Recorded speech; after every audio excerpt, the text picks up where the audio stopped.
Coming up at New Day at Arirang. South Korea is expected to see around 2,000 new infections Monday, inching down due to the weekend effect. Meanwhile, concerns mount as the country continues to see a rising number of critically ill patients. Nearly 200 countries from around the world have reached an agreement to fight global warming. The Glasgow Climate Pact vows to slash the industrial use of fossil fuels like coal and natural gas. And South Korea's vice foreign minister, who is in the U.S., says Seoul and Washington agree on pushing ahead with Seoul's proposal to declare a formal end to the Korean War. He hinted good news is expected as we get closer to the end of the year.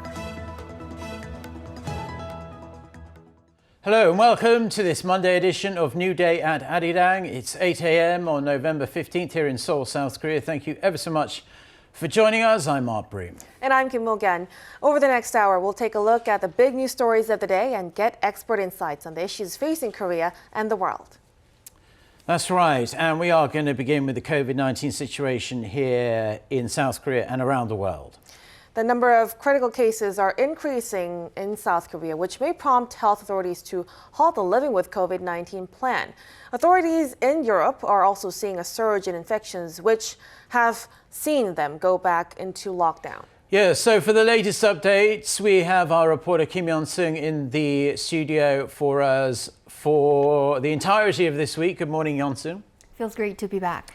Well, it's good to have you back. Let's start with the COVID-19 situation in South Korea then. What's the latest? Well, let's start with the numbers. Health authorities have logged up to almost 1,900 new cases until 9 p.m. on Sunday night. And they're expecting Monday's morning official tally to be a couple of hundred higher than that figure.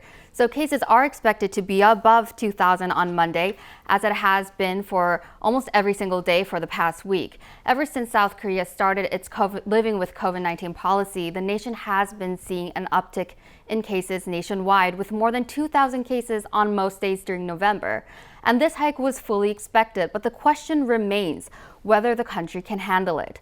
So for 9 days straight, South Korea has been reporting over 400 severe cases, with the country reporting another 483 serious cases on Sunday. Keep in mind, health authorities said earlier that they might start winding back their Living with COVID-19 plans if the country was seeing 500 or more critical cases daily. And the current trend shows that the country is not far from reaching that mark. Seoul and Incheon both have 75% of their ICU beds filled. Health authorities on Tuesday will announce an emergency plan that entails the specific guidelines of when to pull the brakes on living with COVID-19. An expert says we still need to keep an eye out and wait a bit longer to fully determine the magnitude of the situation. Repeating what he was saying, he said that it's increasing and it's still clear that we've surpassed on our limit on how much we can handle. It's not clear as if we surpassed our limit, and we still need to monitor for at least a week. All right, Yeon-sung, thank you for that explanation. If I'm not mistaken, we have the National College Entrance Exam coming up this week, right? So what measures have health authorities taken to prevent outbreaks on this grand test? Right. Well, as much as the students are concerned with acing the test, health authorities are concerned with keeping these kids safe while they're taking the exam. Since last week, almost all high school students have turned to online classes to prevent any school-wide outbreaks. And for Wednesday, which is the day before the national exam, health centers that conduct PCR tests will stay open until 10 p.m. So students have more room to get tested for COVID-19 and to react should there be an emergency situation. Those who test positive will still be granted a fair chance to take the test, and they will take the test in a safe and isolated space under the health authorities' supervision. They're also stepping up vaccinations among high school students, with almost 200,000 high schoolers aged 16 to 17 having already received their jabs.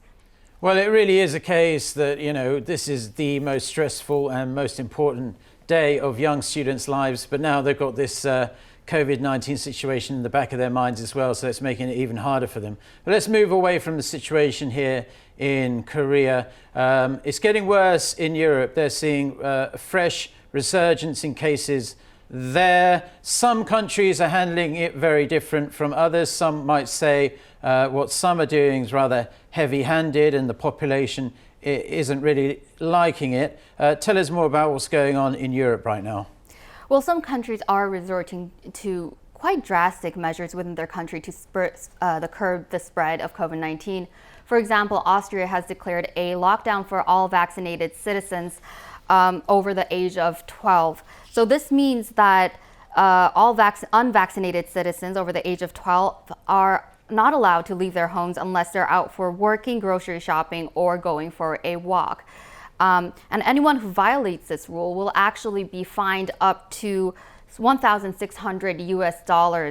Austria has less than a fifth of South Korea's population, and they've reported more than 10,000 cases. So it is understandable why health authorities found this recent surge so concerning. But as you can imagine, this move is sparking a massive backlash and protests across the nation. Netherlands has also retracted its living with COVID-19 policy and went back into lockdowns for the first time in 2 months. They're closing down eateries, cafes, supermarkets at 8 p.m. sharp and all non-essential establishments by 6 p.m. as they saw 16,000 cases in a country of 17 million. All right, Yunsing, thank you for the report. Welcome back to our show. So we'll talk to you again tomorrow. Thank you. Now we're going to move on to On Point, where we speak to experts to delve deeper into the biggest news stories in the spotlight right now. COVID-19 oral antivirals are starting to hit markets around the world after winning approval from health authorities. Experts say these pills are vital in many ways, not least because they have the potential to help already really overburdened healthcare systems reduce the strain of a potential influx of COVID-19 patients as the winter closes in, as we just heard is happening in Europe right now. That being said, experts also say that these drugs are not any kind of panacea and vaccinations are still the best option to try and stem the spread. Yes, and for more, we connect to Catherine Cilli-Radke, professor of chemistry and biochemistry at University of Maryland, and also serves as president-elect of the International Society for Antiviral Research. Good morning, Professor. Good morning. Now, firstly, how important is the introduction of these antiviral pills in the fight against the pandemic? Extremely important, because vaccines are obviously important too. They protect us from getting the virus, but they can't kill and they can't treat the virus. And so it's really important that we have both to fight the coronavirus. In addition, a lot of people can't get the vaccine. Maybe they're allergic to the components, or they can't mount a good immune response. And so it's really important to have the drugs available to treat them. And we also have to think about people in rural areas and underdeveloped nations where they just don't have the healthcare system and hospitals that we do, and that some of the rest of the world does. And so that's what makes it important to have the drugs available, because they can easily be transported and given at home prior to people who would have to be hospitalized. 80% of the people can be treated at home if it's caught early. Right, because that's one of the big issues. The supply is going to be limited at the outset, and there are these questions swirling around about who should be the top priority when it comes to receiving them. There are also concerns that developed countries are going to essentially vacuum up the entire supply at the expense of poorer countries. Some also express worry that these drugs will encourage the virus to mutate even further. Some have made that argument for the vaccines as well. But do you share these concerns regarding the pills? And what else should be considered before these pills start hitting markets around the world? Well, I can't really speak to the idea of nations grabbing things up. We have to work together. Until we kill this all over the world, it's going to continue to replicate and infect people. But your latter point about it causing mutations is actually the opposite. We use combination drugs or drug cocktails to successfully treat viruses for many years. For example, we use 2-drug, 3-drug, and 4-drug combinations to keep HIV at undetectable levels for a patient's entire life. We use combination drugs to cure hepatitis C, HCV, and you can exponentially decrease your chances of developing resistance if you use these combination drugs. they have a number of benefits besides cutting down the resistance, but that's probably the most important thing. And Professor, well, as of now, we know that we have two antiviral drugs, molnupiravir made by Merck and the Paxlovid developed by Pfizer. When it comes to how they fight the virus, what are the main differences between the two? Well, they stop the virus replication at different steps. And so molnupiravir stops the virus from replicating by sort of inducing numerous errors in the RNA-dependent RNA polymerase. And that causes the wrong nucleotide to be incorporated, and that in turn keeps happening and happening and happening until the virus just can't function anymore. And then the Paxlovid actually works by inhibiting the protease. And the protease is an enzyme that's important in the virus's replication pathway for sort of cutting the bigger piece into smaller pieces, which then go on to be the new virus particles. And so they really work by different mechanisms, but complementary mechanisms. And finally, the EU's medical watchdog has approved Regkirona. This is an antiviral made by the South Korean firm Celtilion. Rather than being taken orally, though, we must stress that this is administered intravenously. Some researchers in South Korea, they say this particular drug is better than molnupiravir because it's cheaper and more effective.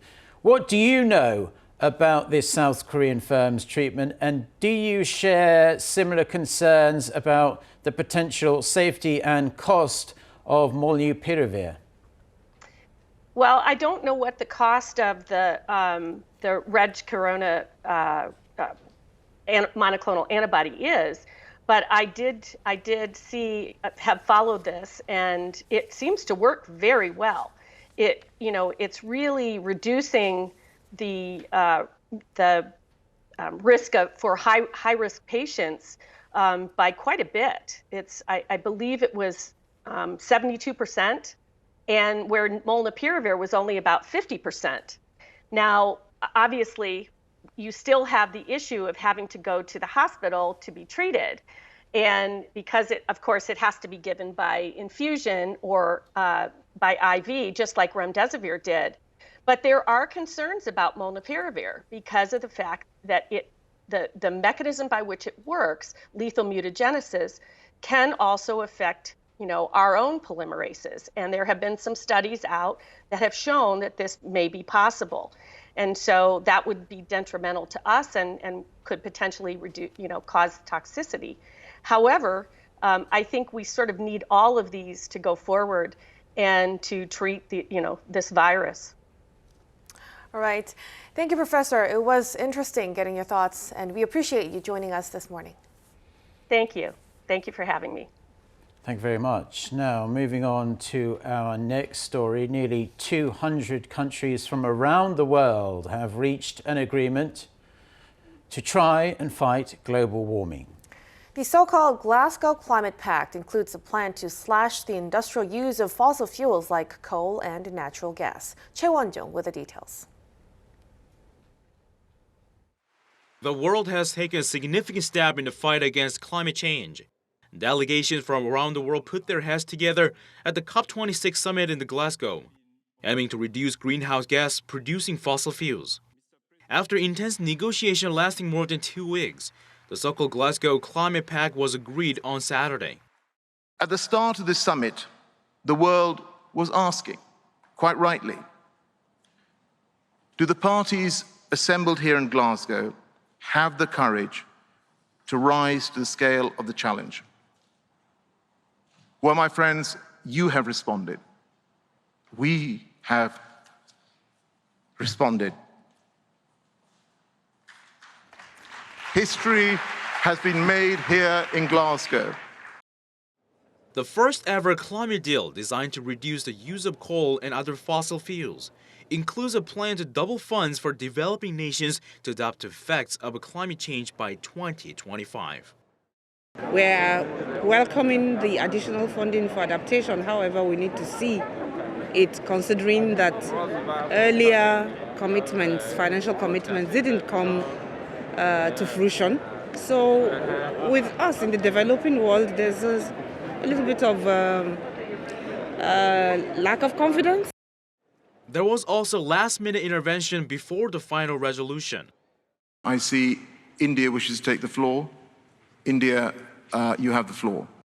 Now, I propose call upon parties to accelerate the development, deployment, and dissemination of technologies, including accelerating effort to phase down unabated coal power and phase out inefficient fossil fuel subsidies.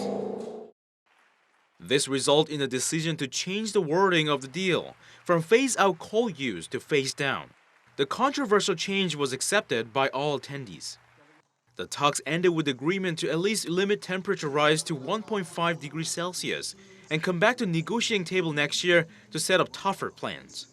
Meanwhile, following the close of a 2-week meeting, the UN Secretary General said the deal was an important step, but it was not enough, and urged the world to keep alive the goal of limiting global temperature rise. 최원정, Arirang News. South Korea's vice foreign minister is expecting a positive outcome in regards to President Moon Jae-in's recent proposal to formally declare an end to the 1950-53 Korean War. He made the remarks Sunday as he departed for Washington for talks with his U.S. and Japanese counterparts. Ji-young reports. South Korea's vice foreign minister says good news is expected regarding the declaration of a formal end to the Korean War. First Vice Foreign Minister Choi Jong-gun told reporters at Washington Dulles International Airport on Sunday that the most important factor is that South Korea and the U.S. reach an agreement in terms of the means of ending the war. Choi said the two countries agree on pushing ahead with Seoul's proposal to declare formally ending the war, but are discussing how and when it could be done. He also said that results are expected soon, after which the proposal will be shared with North Korea. Choi added that another important factor to consider is the North's reaction to the agreement and then how to move forward with the regime from there. In an answer to the question over the possibility of a positive response from Pyongyang, he said that it cannot be guaranteed. The vice minister departed for Washington on Sunday for talks with his U.S. and Japanese counterparts. There, he'll hold a three-way meeting with the U.S. Deputy Secretary of State Wendy Sherman and Japan's Vice Foreign Minister Mori Takeo on Tuesday local time. This is the first vice ministerial meeting involving the three countries in 4 months. They previously met in Japan in July.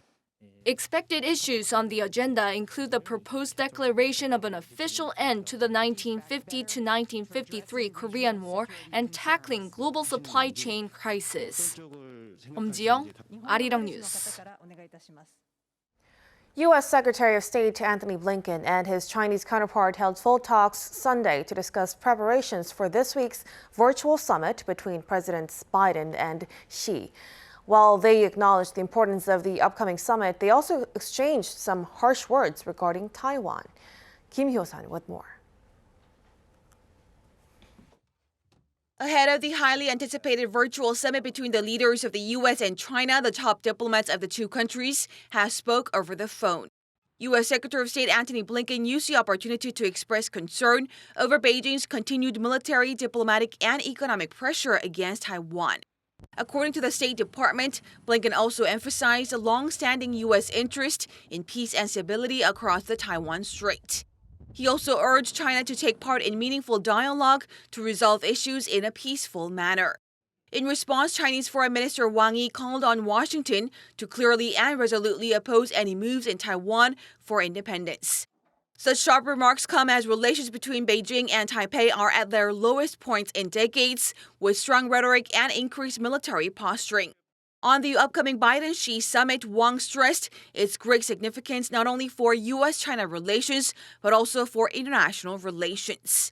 Blinken also stressed the meeting presents an opportunity for the superpowers to discuss how to manage competition between the two countries while ensuring close coordination and cooperation in areas where their interests align.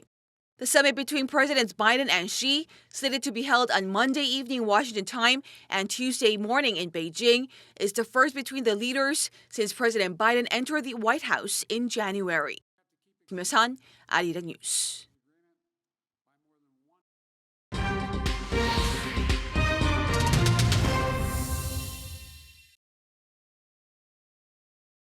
Now we cross over to our OConnor for global insight and an in-depth look at important development in world affairs. Thanks very much, Mark, and good morning to you. Well, the leaders of the United States and China, they're going to meet on Monday at a virtual summit amid the intensifying rivalry between the two superpower countries. And tensions are high over trade, Taiwan, military capabilities and human rights. But expectations of a breakthrough between the two leaders are quite low. White House Press Secretary Jen Psaki suggests that there wouldn't be any major outcomes and that Presidents Joe Biden and Xi Jinping would discuss how to manage the country's competition and cooperate in areas of common interest. Nevertheless, anticipation for Monday's virtual meeting is very high, and today on Global Insight we discuss what the leaders might talk about in their first summit. For this, we're joined by Nathan Mabubi, research scholar at the Center for the Study of Contemporary China at the University of Pennsylvania. He's also a lecturer in law at Penn Law School. We also have joining us Brendan O'Connor, Associate Professor in American Politics at the United States Studies Center at the University of Sydney. So, well, a very warm welcome to you both on a Monday morning, Sunday evening to you in the US. And, well, let's start with you, Dr. Mabubi. Now, ahead of Biden and Xi's summit on Monday, the United States and China, they unexpectedly agreed to cooperate on tackling climate change in a breakthrough deal at COP26, which included cutting methane and illegal deforestation. But do you think the two superpowers are going to be able to branch out their cooperation to more sensitive areas? I mean, there does seem to be more areas of disagreement than ones for potential cooperation at the moment.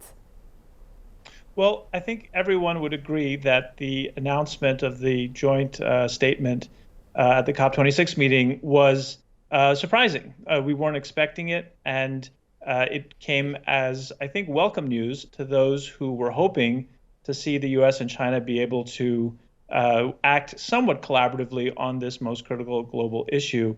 Of course, it's better to have that as the immediate predicate to the Monday night a summit between Presidents Biden and Xi than not to have it.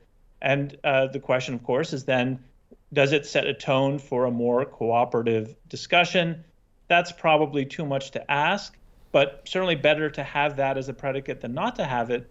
And it does seem that even though there are many issues of great concern in the relationship and many issues that the two sides see quite differently, there is at least some runway here for a minimally productive meeting and potentially even some clear outcomes in the same vein as the joint statement on climate. And now, Dr. O'Connor, to bring you into the conversation. Well, the phone call between the US Secretary of State and China's Foreign Minister on Friday, they appear to confirm the strong differences between the two sides on a range of major geopolitical issues like trade, human rights, military build-up in the Indo-Pacific, and Taiwan, of course, as well as cybersecurity. And all of them are admittedly very pressing issues. But which do you think are going to be prioritized at this meeting? Probably the issue of Taiwan. I mean, China will want the issue of trade to be at the fore. I mean, China wants some changes to some of the tariffs and restrictions that Donald Trump had brought in. So that's their point of wanting some kind of leverage. And I think the United States will want to focus on Taiwan, reducing the amount of Chinese sort of Air Force activity. And the Chinese will probably want a reduction in American naval activity around Taiwan. So there could be in some ways a compromise on that issue, that both sides pull back from having their military near Taiwan. And the trade issue, there is some push from the American sort of Chamber of Commerce, some of the business elements, to want a more stable and predictable trade environment. So that is definitely a carrot that I think the Biden administration can use. China, all economies coming out of COVID have some vulnerabilities, and I think the Chinese want to see some progress on trade, getting involved in the new version of the TPP in the Asia Pacific. So, it's a good thing they're talking. Maybe not. It's mainly only a first step. As the previous panelist said, the climate announcement is important, a big deal, and hopefully again a step towards more substantial action. So, low expectations, but at least conversations are occurring rather than talk of a new Cold War and the build-up of tensions that we saw in the early Reagan administration, where there was very little talking between the Soviet Union and the Reagan administration. Once talking begins, surprising things can happen. It doesn't always lead in a positive direction, but at least it's a start. Well, it's quite clear that's one of the biggest sticking points is Taiwan. And Dr. Mabubi, we've seen both military and diplomatic tensions escalating to dangerous levels across the Taiwan Strait in recent weeks. And well, it seems clear that none of the leaders are going to budge on the issue of Taiwan's sovereignty and other issues surrounding the island. And China has also shown its intention to coerce Taipei into unification talks by 2027, according to Pentagon report. How do you think President Biden is going to address this in his summit? Well, I definitely agree that it's going to be a major topic of discussion at the meeting, just as it was at the meeting between Secretary of State Antony Blinken and Foreign Minister Wang Yi on the sidelines of the G20 meeting. That said, I think both sides have an interest in stability. Neither side wants to see something go over the rails. And so we are seeing both sides make their points about the situation clear. Antony Blinken, Secretary of State, has been referencing the Taiwan Relations Act every time he talks about the One China policy. On the Chinese side, both in words and in actions, they are making their position clear. But this would be devastating for both countries and for the world for there to be some kind of actual conflict over Taiwan in the near future. And I think everyone is clear about that. So while I do think this will be a topic of discussion, I don't think I'm too concerned about going over the guardrails. And I think that there will be other topics that are also addressed in the meeting, whether it be trade, maybe nuclear, maybe public health, maybe climate, that will go beyond simply the Taiwan issue. And Dr. O'Connor, military tension has been building in the Indo-Pacific region where we are. And well, with China, of course, flying an unprecedented number of fighter jets above Taiwanese airspace and reports of its fast-evolving nuclear capabilities. And well, the country's been quite nervous itself about the formation of the AUKUS pact and the role of Quad in the region. How do you think the two leaders are going to address these kind of tensions? Yes, it's a very good question. I mean, AUKUS sends a signal to China that the United States, the United Kingdom, and Australia playing a minor sort of deputy sheriff role coming along as well. It does send, I think, a fairly overt message to China that it is the focus of those three Anglosphere nations. I think it probably overstates where Australia should be. I mean, Australia should be sort of looking to sort of have a much more, I think, productive diplomatic relationship with China, rather than this probably overemphasis in our recent foreign policy on military affairs. So I think if we can move the discussions to diplomacy, to economic issues, there is environmental issues, there's more grounds for cooperation. If it's sort of logjammed and stuck on military issues and territorial issues, then I don't see this as being a very productive meeting. And that's where a lot of the discussion has been in most of this year, on the territorial and military. And so how you create some goodwill and a sort of common cause, maybe on the environmental issue, because it's such an obviously global and pressing issue, and then maybe seek to deal with the territorial issues later, just as in some ways human rights is being put sort of somewhat to the side of the agenda because there's not really much common ground on that issue clearly at the moment. There certainly has been a great amount of attention on the military side of things here in the Indo-Pacific. And Dr. Mabubi, a recent Pentagon report revealed that China is building up its nuclear nuclear capabilities at very alarming speed. And the country hasn't responded to Washington's previous calls for it to join arms control talks with Moscow. Do you think this is going to be addressed at the summit? By all indications, it will probably be raised by President Biden. It's not clear to me that there will be much of a productive dialogue on it because as far as we can tell so far, the Chinese are not particularly interested in discussing nuclear nonproliferation outside of the context of the United Nations. Yes, absolutely, the Pentagon's report made a big impression within the policy community here, as did the hypersonic missile test not long before that. So absolutely, it's something that President Biden will go into the meeting hoping to discuss. And of course, he will raise the U.S. position on these questions, but it's not one of the areas where I would expect a particularly fruitful dialogue with President Xi and Chinese counterparts at this meeting. And Dr. Mabiri, while summits and international cooperation, it's all about give and take, and it seems like the two leaders don't have much to give away. But China's sixth plenum meeting, the plenum assembly, it recently sealed President Xi's status as a so-called forever president. Do you think this is going to make him more unyielding in the international community? How do you think he intends to compete with the United States in the long run?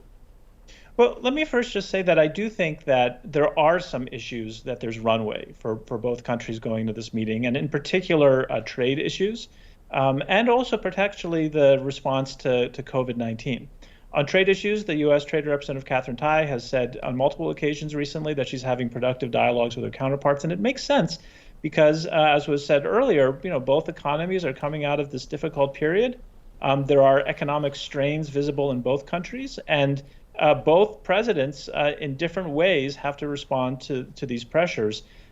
Yes, President Xi Jinping has just come out of the sixth plenum meeting, which of course everyone knows has solidified even further his position. President Biden, people say that he's had some political bumps recently, but he also has just had a big political victory in this infrastructure bill. And I think both of them can go in with some degree of strength, but also an ongoing interest in economic development, in maintaining some economic stability.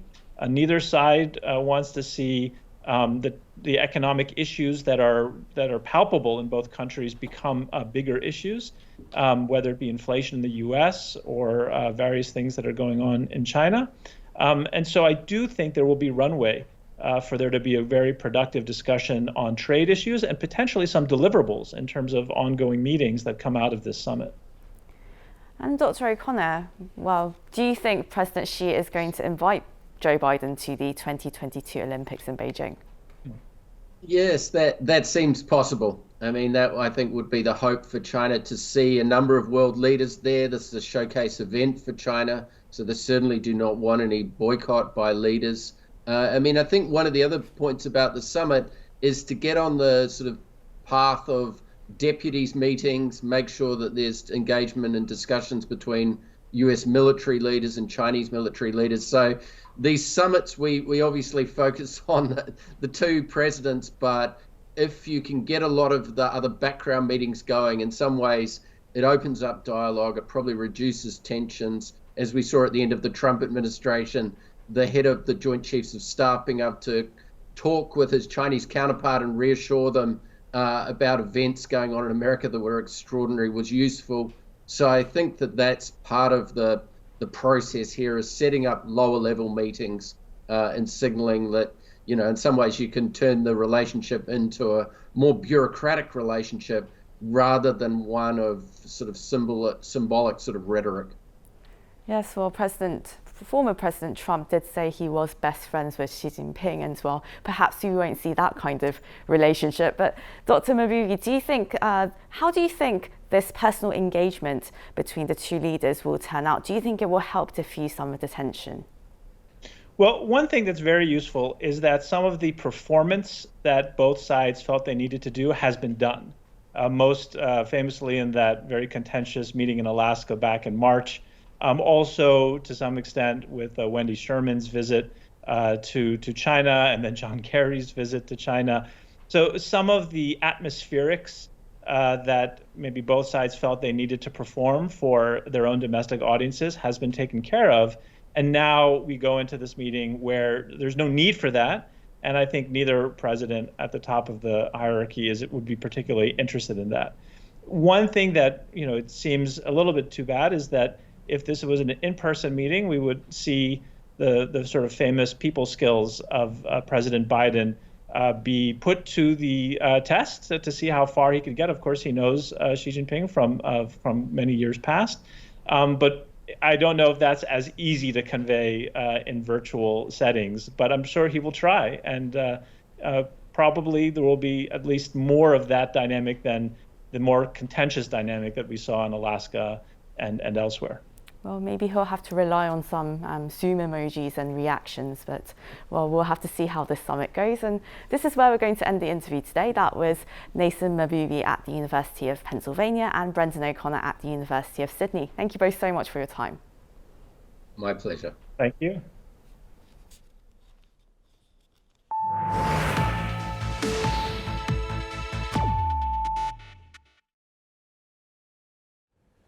The South Korean government has supplied 142,000 litres of urea water solution to 70 gas stations in 12 cities and provinces, including Seoul, Jeju and Busan.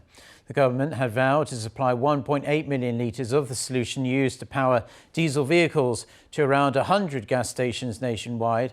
It says it will speed up production so the other gas stations can receive their supply as soon as possible. Placing emergency controls on the production and provisions of urea solution, the government has also started producing 2 million litres of the solution using 700 tonnes of urea held by private companies. A new report shows almost 400,000 people in South Korea owned financial assets last year worth more than 1 billion Korean won. That is some $847,000 US. The figure is up nearly 11% on year, making it the second biggest growth on record. The KB Financial Group Research Institute said Sunday that the increase was largely due to gains made on the stock market. Based on the findings, the number of people classified as wealthy now accounts for about 0.8% of the country's total population of 52 million. South Korea ranked top among 37 major economies when it comes to its household debt as a percentage of GDP. The Institute for International Finance says that as of the second quarter, South Korea's ratio hit 104.2%, Hong Kong second with 92%, and the UK third with around 89%. South Korea was also top in terms of the rate of increase in household debt. The Institute said that 1/3 of the major economies experienced a rise in household debt with soaring housing prices, but this was particularly noticeable in South Korea and Russia. The number of people employed in South Korea's manufacturing sector hit an almost decade-long low for the month of October. It was mainly due to disruptions in the global supply chain affecting automobile production. According to Statistics Korea, around 4.3 million people were in work last month, more than 10,000 people less than the same month last year. Analysts are concerned about the employment situation, predicting disruptions in the global supply chain to last until early next year. Going green is in the spotlight more than ever right now, and the world of startups is no exception. DCamp, a Korean startup accelerator supported by banking institutions, hosted a festival dubbed Imagine Future 2021 in Seoul, where eco-friendly companies were the focus. Over the weekend at the Global League event, environmental, social, and governance startups from home and abroad showcased their business ideas to attract investment. They included upcycling waste coffee grounds and providing energy-saving solutions. The Beijing Stock Exchange begins trading Monday, becoming mainland China's third stock exchange, joining the Shenzhen and Shanghai indexes. 81 firms will be listed on the new exchange initially. The BSE is focused on financing innovative startups from small to mid-sized companies. Listed firms include those in the medicine, mechanical equipment, new materials, and IT sectors. The launch comes a matter of weeks after it was first announced in September by Chinese President Xi Jinping.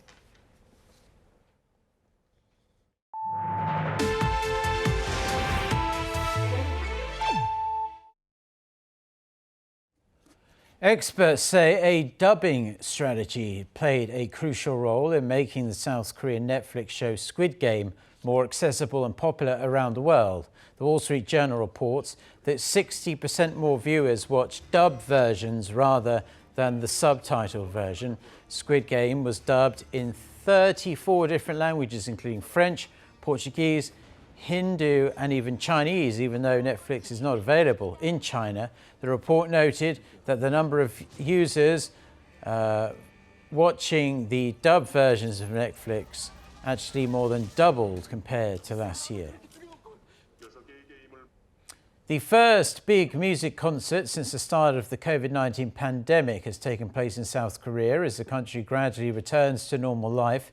Hosted by South Korea's Culture Ministry and the Korean Foundation for International Cultural Exchange, the World K-pop Concert, BIT4U Concert, was held Sunday evening at the Korea International Exhibition Center in Goyang City. Around 3,000 people were allowed in free of charge, mostly underprivileged and multicultural families.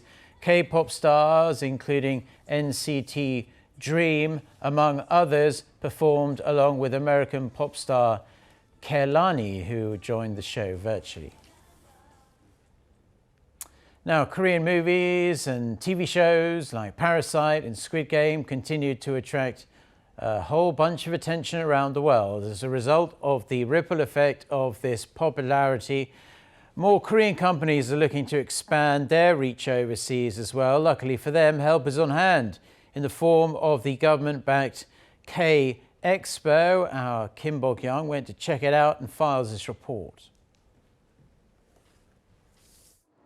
A wide range of sectors representing South Korea have all gathered at the COEX Convention and Exhibition Center in Seoul from Monday until Thursday as part of the combined K-Expo and annual On-Han류 Festival. The event is an effort to promote Korean businesses and content on a global scale. Cutting-edge technology from Korea, such as virtual reality and extended reality that can be used to dramatize online concerts, are among items being showcased. And of course, Korean cosmetics and Korean food are reaching a wider audience. Parasite-inspired hit food 짜파구리, a mix of Korean instant noodles and dried seaweed liver, is among in-demand products for export, perhaps helped by pictures of BTS characters on the packaging. Though this product was only released in September, there's been a lot of demand from Japan and North America, so we are doing our best to meet that demand. Through the event, Korean companies have sought export and investment opportunities. One game company has been engaged in online business discussions as they try to find the right partner to work with in the Indonesian market. We are seeing each other for the first time online. Could you introduce your company? According to the Korea Creative Content Agency, 66 domestic content companies have participated in expert consultation with 52 buyers from overseas. As demand for online business meeting rises, the agency has strengthened its online B2B platform. Due to the pandemic, people cannot see each other. During these difficult times, we hope Hallyu can extend its boundaries by introducing Korean content online. Though its offline event is over, the expo will run until the end of the month alongside the On-Han류 Festival on the kexpo.kr website. Kim Bok-young, Arirang News. South Korea has developed a program that uses AI to predict what kind of symptoms patients could develop over the next 2 years based on their current health status. Cho Sang-min has more. Cardiovascular diseases such as heart attacks and stroke are one of the leading causes of death in South Korea. Because these illnesses tend to show up without any major red flags, regular checkups and preemptive measures are needed in order to prevent them. So South Korea has developed a type of AI-based software dubbed Dr. AI, which can predict the development of any acute symptoms 2 years in advance based on people's current health. Although collecting patient data is prohibited by law, the software can make predictions by using data from separate AI programs installed in hospitals. Dr. AI uses various techniques seen in artificial intelligence programs at several general hospitals and displays over 90% accuracy in predicting a patient's future condition. It allows us to optimally diagnose and treat each patient. The developers plan to boost the program's accuracy by further expanding cooperation with more medical institutions. They are also working on widening the program's capability so that it could be used for different illnesses such as cancer or diabetes. We plan to commercialize the program by the end of next year, so the service is available to patients. Experts believe Dr. AI will help treat and manage patients at small and medium-sized hospitals where data from clinical trials is lacking, as well as help improve contactless diagnosis systems in the post-pandemic era. 조성민, Arirang News.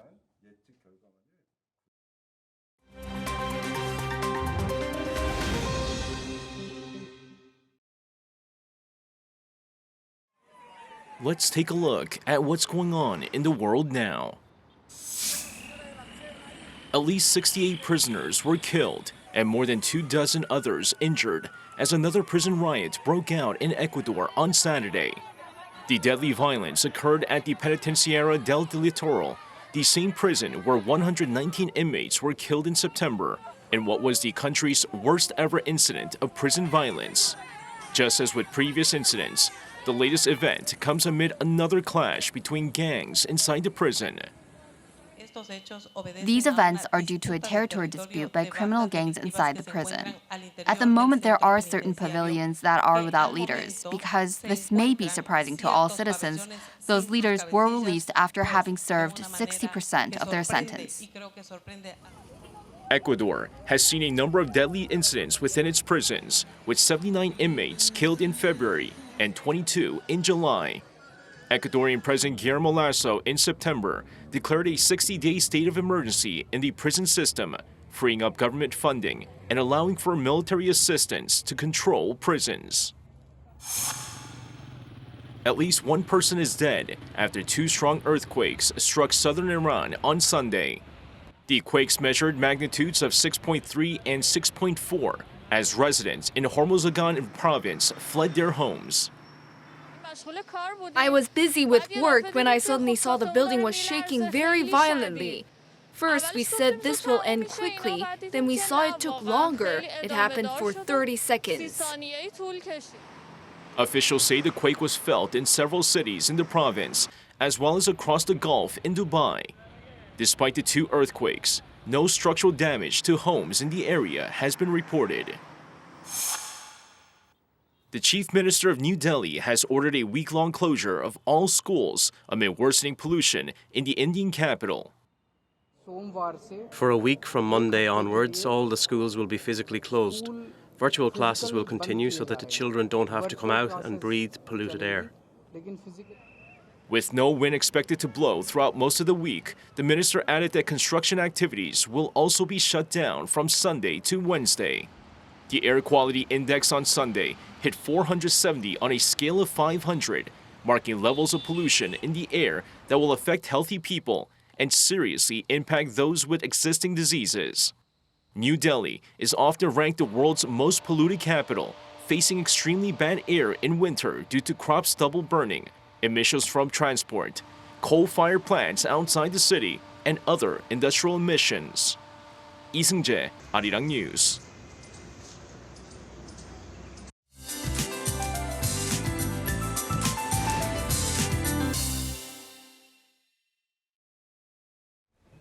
Good morning. There will be a big gaps in readings today. A chilly start turning into mild afternoon, resulting in huge gaps of more than 10 degrees Celsius in most parts of the country. So we're going to need a winter jacket for the morning commute, but might feel too warm by the afternoon. Stagnant airflow will cause a boost in dust levels in central parts of the country, so have a face mask that helps to block fine dust today. Single-digit morning temperatures to begin the day in most areas under sunny skies. Gyeongju starting out the day at just 3 degrees. Chuncheon colder at 2 degrees Celsius this morning. Then there will be a big rise in our highs today, going 3 to 4 degrees higher than season norms. So Seoul will be going up to 15 degrees. Busan and Jeju will be at 19 degrees Celsius this afternoon. The weather looks more promising this week, but dryness in the air should continue. And this Thursday is the Sunung test, the college entrance exam day. And unlike most years, there will not be a sudden chill on that day. With that, here's a look at the weather conditions around the world.